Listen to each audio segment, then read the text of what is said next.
जोहार के सनम को तेना अपडेट पे सागुन दाराम तेना अपडेट दो मिशनरी नांग रेया अनोढ़े सावहेद लई दोबन गलचा ताल चलो लासेन बन मांग मिशनरी नांग रेया अनोढ़े सावहेद सानताड़ी अनोढ़े सावहेद रेया एतोहब दो ताला नांग से मध्यकाल खन एतोहब अकना सानताड़ी रे झतो खन मांग ऑल अनोढ़े पुथि दो 1936 साल रे पाउल जुझर सरेना सिरजन अनोढ़े बाहाडलुआ पारसाल अकना नोआ रे दो गेलबार गोटांग अनोढ़े मेना नोआ को अनोढ़े रेया विशेषत को हुयोग कना नाहा भाप रासा सावहेद दुलड़ आर चोहक कथा कोगे बरगन कना सानताड़ी अनोढ़े रेया दोसार कुरुमुटो दो सानताड़ी पाथाम तलाते हुईना श्रीहरि चंपई मुर्मू होते सापड़ाव मार्शल ᱧᱩᱛᱩᱢᱟᱱ सावहेद पाथाम 1942 साल रे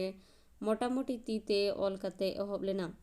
नोआ पाथाम रेया दोसार पार्साल दो भवानी प्रेस गालुड़ी सिंहभूम खन बांग्ला लिपिते छापा कते राज दोहा तुखन पार्साल लेना नोआ रे दो आयमा अनोढ़े मेना ओना अनोढ़े कोरे दो दिनम दुलड़ अनोढ़े आर लांदा रासा अनोढ़े एमान ताहे कना निया तायम दो उड़ीसा पनत रेया मयूरभंज जिला एकबेड़ा आतु रिनी सेरेंग रसिका पंचानन मांडिया सेरेंग इतो दो 1947 साल रे पार्सालेना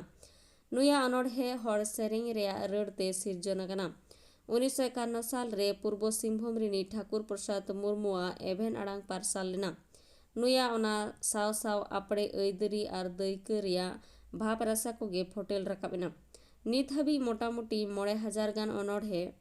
पुथि को पार्साल कना ओना अनोढ़े कोरे दो बुझ अकिलान रासा सारसाव आन दया दुलड़ आन आर हमर हालांग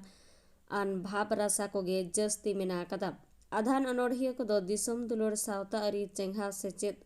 सावता अनाट अंतर अरी अनाट आंधापतियो इदी कते अडी रावाल को भलई कदा सानताड़ी अनोढ़िया और सेरेंग करिगोल को दो अडी लेकान हुडिंग मारंग अनोढ़े को सिरजन हटो कदा ओनकागे सानताड़ी सावहेद रिनी ᱧᱩᱛᱩᱢᱟᱱ अनोढ़िया साधु रामचंद मुर्मू हो अनोढ़े तलाते दिसम रिन होड़े एभेन लेत को ताहे कना